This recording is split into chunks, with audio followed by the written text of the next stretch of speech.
हादी साहब नहीं रहे हमारे बीच में। अब्दुल हदी साहब का बड़ा नाम था, अमीन खानी का बड़ा नाम है। किस प्रकार से इन्होंने एकता बनाए रखी हिंदुओं के साथ में, कोई वादा नहीं किया। अचानक इस ट्रम्प साहब अमेरिका के जो है राष्ट्रपति, वो टिप्ट करते हैं कि हमने रात भर मेहनत करके दोनों मुल्कों के साथ में हमने सीज फायर करवा दिया। पूरे देश में बात को लेके बहुत रिएक्शन है। अमेरिका पंचायती करने वाला होता कौन है? इनका कोई मकसद नहीं है फौजों को शाबाशी देने का, इनका मकसद राजनीति के फायदा उठाने के राजनीतिक रूप से। जैसे कि कोई युद्ध जीत लिया हो, अरे 4 तो तुम पकड़ नहीं पाए हो जो मार के चले गए हम लोगों को। पूरा देश के हर परिवार में उसका शोक है, अभी तो भूले नहीं है। आपने उनको पकड़ने में आप असफल रहे, वो मर गए जिंदा कि पता नहीं आपको। पाकिस्तान सुबत करेगा कि आपको ये वादा आपने लिया नहीं। किस मुंह से बात करते हो इस तरह की यात्रा निकालने की? ये सब ढकोसला है। हिंदू मुसलमान की एकता देखनी है देश को, तो बाड़मेर में देखे, जैसलमेर में देखे, जोधपुर में देखे। हादी साहब नहीं रहे हमारे बीच में। अब्दुल हदी साहब का बड़ा नाम था, अमीन खानी का बड़ा नाम है। किस प्रकार से इन्होंने एकता बनाए रखी हिंदुओं के साथ में। कोई 65 का वार हो, 71 का वार हो, कभी महसूस नहीं होने दिया। इस प्रकार मुसलमानों ने साथ दिया हिंदुस्तान की सरकार का, सुफरों फौजों का। 22 अप्रैल से जब पहलगाम में हमला हुआ था, उसके पहले पुलवामा में भी हो गया, उड़ी में भी हो गया, कई जगह हमले हुए। इस बार जिस प्रकार से विपक्ष ने राहुल गांधी के नेतृत्व में सरकार को विश्वास दिलाया कि हम आपके साथ हैं, जो आपको उचित लगे देश हित में वो कार्रवाई करें। ये मौका था, दुनिया भर के मुल्कों ने निंदा की थी पहलगाम के अटैक की। उनके बच्चों के सामने, उनकी पत्नी के सामने आप उनको गोली मार रहे हो। वो कह रहे हैं जाके कह देना हमने आपको मारा, उनके आपके पति को मारा, पिता को मारा। वो मारने की घटना ऐसी थी, पूरा दुनिया हिल गई, सबने एक स्वर निंदा करनी। और जब राहुल गांधी जी विपक्ष सब एक था, ये मौका था इंदिरा गांधी की तरह हिम्मत दिखाते, साहस दिखाते। 71 के वार में दुनिया के इतिहास में कभी नहीं हुआ होगा जो सबक सीखा पाकिस्तान को। 2 टुकड़े कर दिए पाकिस्तान के, बांग्लादेश बना दिया, और 93,000 कर्नल, जनरल, सैनिक जो भी थे पाकिस्तान को, उनको भर भर के इंडिया में लेके आ गए। कैंपों में रहे, कोई लखनऊ में, कोई जबलपुर में, पता नहीं कहाँ का रहे। आप कल्पना कीजिए, वो इंदिरा गांधी थी, शिमला समझौता किया बाद में, और मौका था पीओके के बारे में बात करने का। सरकार के सामने मौका था, सहानुभूति पूरे विश्व की हमारे साथ थी। आप सबक सिखाते, आप बार बार 3 महीने कह रहे हो कि पीओके को हम ले लेंगे, तो ये मौका था आपके लिए।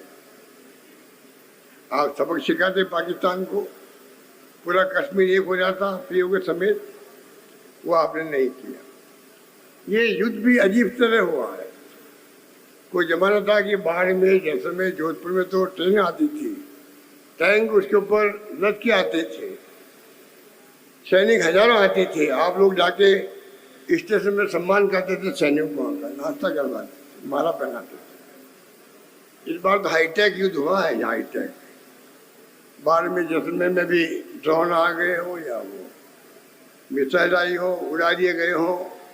हिंदुस्तान की फौजों ने शानदार काम किया, और पूरे विश्व में मैसेज गया कि कितनी समझदार फौजें हैं। सिर्फ और सिर्फ हमला किस पे किया?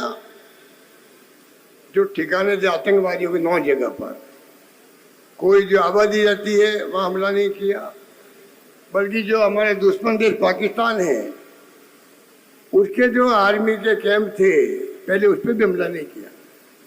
वो तो शुरू पाकिस्तान ने किया, तब जवाब देना पड़ा हिंदुस्तान की फौजों को। उन फौजों पे हमें गर्व है, हम सलाम करते हैं। तो जिस प्रकार के हालात बने हैं देश में, अचानक ही ये रहस्य बना हुआ है किस कारण से अचानक युद्ध बंद कर दिया गया। ऐसा कभी होता नहीं है। बातचीत होती है, या तो बांग्लादेश की तरफ सरेंडर होते पाकिस्तान वाले, या फिर आप जो है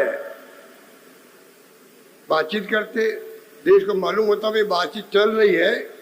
हो सकता है अगर शर्तें मान ली गई, जो आतंकवादी ने हत्या की है पहलगाम में, उनको सुपुर्द करेंगे देश को, ये वो प्रॉमिस करते। भविष्य में पाकिस्तान को अड्डा नहीं बनेगा आतंकवादियों का, ये वो बात वादा करते हिंदुस्तान से। आतंकवाद को हम प्रोत्साहन नहीं देंगे, वादा करते, कोई वादा नहीं किया। अचानक ट्रम्प साहब अमेरिका के जो है राष्ट्रपति, वो टिप्ट करते हैं कि हमने रात भर मेहनत करके दोनों मुल्कों के साथ में हमने सीज फायर करवा दिया। पूरे देश में बात को लेके बहुत रिएक्शन है। अमेरिका पंचायती करने वाला होता कौन है? अमेरिका ने कभी भी हिंदुस्तान का साथ नहीं दिया। आप लोग बुजुर्ग बैठे उनको मालूम होगा, 61 के अंदर गोवा में पुर्तगाली लोग कब्जा किए हुए थे। पंडित नेहरू ने युद्ध शुरू किया फौजों से, उनको भगाया, तभी अमेरिका ने खिलाफत करी। 74 में सिक्किम को मिला इंदिरा गांधी ने हिंदुस्तान के अंदर, तब उन्होंने विरोध किया अमेरिका ने। 65 के बाद में खिलाफ में 71 में इंदिरा गांधी को धमकी दी गई, निक्सन द्वारा फरमानी करी इंदिरा गांधी ने। आप सोच सकते अमेरिका हमारे साथ था क्या? कारगिल के युद्ध हुआ वाजपेयी के वक्त में, अमेरिका कभी साथ नहीं था और रशिया हमारे साथ था। केंद्र सरकार के ढुलमुल नीतियों से न रशिया मजबूती से साथ जो पहले था वैसा मित्र राष्ट्र का माहौल नहीं बना देश के अंदर, और पूरी दुनिया के मुल्कों ने साथ दे दिया हिंदुस्तान का इस लड़ाई के अंदर। पाकिस्तान का अजरबैजान ने साथ दे दिया, चाइना ने साथ दे दिया। आप बताइए ये हुआ क्या है? ये क्यों तुर्की ने साथ दे दिया खुल करके? ये 8 साल लोग पूछते हैं कि आपने कौन से वादे किए हैं, बताइए देश को। राहुल गांधी जी बाबा ये तो पूछ रहे हैं, जब अपने आपका साथ दिया, अब देश को विश्वास में लो, पार्लियामेंट बुलाओ, ऑल पार्टी मीटिंग बुलाओ, इसमें बुरा क्या है? पंडित नेहरू जब भाषण का युद्ध चल रहा था चाइना के साथ में, चलते युद्ध में पार्लियामेंट बुलाया उन्होंने कि डिस्कशन होना चाहिए। तो मैं कहना चाहूँगा आपको, हालात बड़े गंभीर है देश के अंदर, और जिस प्रकार से सीज फायर हुआ है उसको लेके बहुत खतरनाक खेल हो गया शुरू। इस ट्रम्प का भरोसा नहीं है। अमेरिका बहुत बड़ा, आप जानते हो, दुनिया की बड़ी ताकत है। वो पंचायतीकरण लग गया, आपने साइन कर लिया, उसी वक्त आपको कहना चाहिए था हमारा 71 का समझौता, शिमला एग्रीमेंट, हम तीसरे मुल्क की पंचायतें नहीं चाहते हैं। हमने खुद ने यहाँ पर मिलकर के ये सीज फायर किया है, आप नहीं बोले। ट्रम्प साहब कह रहे हैं कि मैं कश्मीर का मुद्दा हल कर दूंगा, जो हजारों साल से आपकी दुश्मनी आपस के अंदर है। कौन सी हजारों साल से? आज़ादी के वक्त से पीओ के अलग बना है। पता नहीं क्यों बोलते, वो किससे पूछते हैं, कौन सी हिस्ट्री पढ़ते हैं ट्रम्प साहब, किसी को नहीं मालूम। ट्रेड व्यापार करना है तो समझौता करना पड़ेगा। ये तीसरी पंचायती जो शुरू हो गई है, ये ट्रम्प का भरोसा नहीं है। कभी वो कह देगा पहले मैंने पंचायती करी थी, सीज फायर कराया था, अब आपका कश्मीर का मुद्दा आप साथ क्यों नहीं दे रहे हो? पाकिस्तान साथ दे रहा है मेरा, मैं चाहता हूँ वो हल हो जाए मुद्दा। तो जो तीसरा मुद्दा, तीसरा पक्ष नहीं आएगा हिंदुस्तान के अंदर, उसका क्या होगा? इसका जवाब है कि पीएम के पास में। इसलिए मैं कहना चाहूँगा कि जो राज में आ तो गए हैं बार बार, इनको पूछो भाई आप झूठ फैला के राज में आते हो। बोफोर्स के अंदर राजीव गांधी को बदनाम किया गया और सत्ता चली गई राजीव गांधी की। आप बताइए, सत्ता चली गई, झूठा बदनाम किया, बोफोर्स का क्या हुआ? कोई आरोप सिद्ध नहीं हुआ। और कारगिल युद्ध के अंदर वही बोफोर्स तोप काम आई और हमारे सैनिकों ने जब चलाई बफर तोप को तो राजीव गांधी अमर है किनारे लगाए थे, ये नहीं बोलना चाहिए हम लोगों को। ये स्थिति थी। चाहते क्या है लोग, चाहते क्या है? अभी 2G स्पेक्ट्रम खोल के लेके आ गए मनमोहन सिंह के सामने।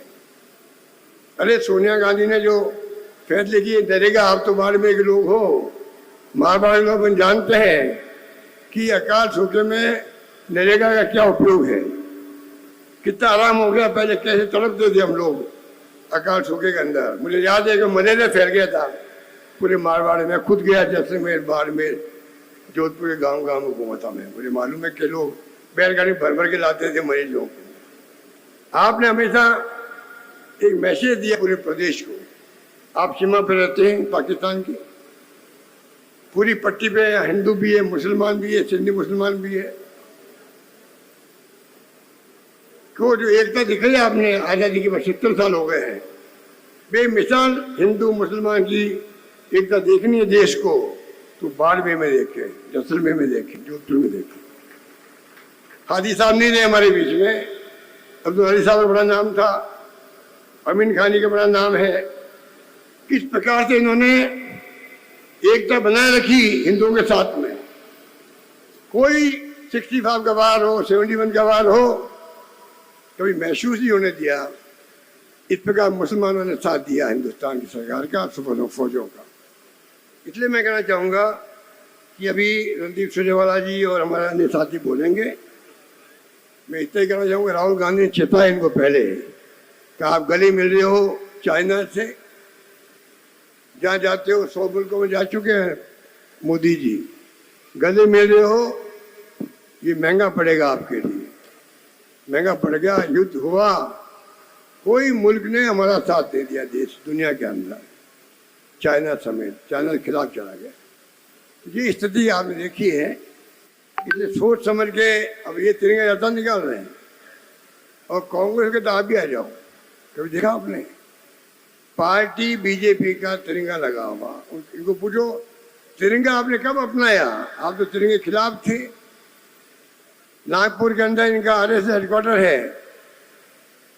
80 साल से कभी झंडा लगा नहीं मैं तिरंगा। आप बताइए, अब तिरंगा यात्रा निकाल रहे हैं। और तिरंगा का आन बान शान क्या होती है इनको एहसास नहीं है। अभी यात्रा निकाली जयपुर के अंदर। जयपुर के हमारे MLA साहब बीजेपी के हैं, साधु संत बने हुए हैं, वो तिरंगे झंडे से अपना मुंह पूछ रहे हैं रैली में चलते हुए। आप देखा होगा सोशल मीडिया के अंदर, देखा नहीं देखा? आप लोगों ने देखा? बताइए आप। और वो सड़कों पे बिखर रहे थे झंडे और कुचल रहे थे पैरों से ही लोग। इनको शर्म भी नहीं आती है कि तिरंगा झंडा आन बान शान की निशानी देश की है। इनका बस चले तिरंगा खत्म कर दे लोग, और ऐसे झंडे को राष्ट्रीय झंडा बना दे लोग। मुझे याद है 77 में जब सरकार बनी थी इनकी जनता पार्टी की, और रेड्डी साहब बन गए थे राष्ट्रपति, संजीव रेड्डी। उस वक्त में ये खबर आने लग गई थी कि तिरंगा झंडा जो है राष्ट्रीय ध्वज, इसको बदलने का प्लान चल रहा है।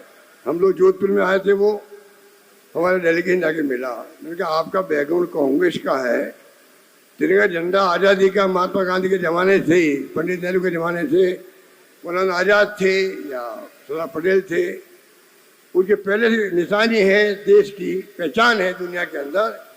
इनको आप कैसे खत्म कर सकते हो? कई जगह ज्ञापन दिए गए, बाद में सरकार आपके आशीर्वाद से वापिस आपने इंदिरा गांधी को मजबूती दी। आंधी चली इंदिरा गांधी की, और वो 2-2.5 साल में निपट के घर चले गए। अब मोदी जी जिस प्रकार चला रहे राज को, पता नहीं देश किस दिशा में जा रहा है, किस दिशा में जाएगा। खाली CBI, इनकम टैक्स, ED एजेंसियों में दुरुपयोग कर रहे हैं, तंग कर रहे हैं। लंबी बातें हैं, अभी कहने का वक्त नहीं है, क्योंकि जो मकसद हमारा है जय हिंद सभा का, आपको तो मालूम है कि पंडित नेहरू मीटिंग के अंत में 3 बार नारे लगवाते थे। वो इंदिरा गांधी लगाती थी, जय हिंद, जय हिंद और जय हिंद। तो आप जानते हो जय हिंद का मायने, उसका मर्म क्या है आप समझ सकते हो। वो स्थिति हमारे मुल्क की रही है, और ये मुल्क के लोगों को भ्रमित करने के लिए हर क्षेत्र में तिरंगा यात्रा निकाल रहे हैं। इनका कोई मकसद नहीं है फौजों को शाबाशी देने का, इनका मकसद राजनीति के फायदा उठाने का, राजनीतिक रूप से।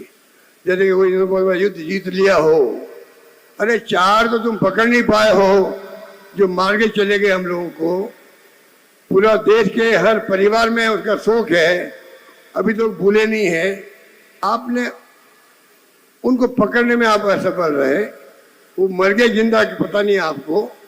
पाकिस्तान सुबत करेगा कि आपको ये वादा आपने लिया नहीं। किस मुंह से बात करते हो तिरंगे यात्रा निकालने की?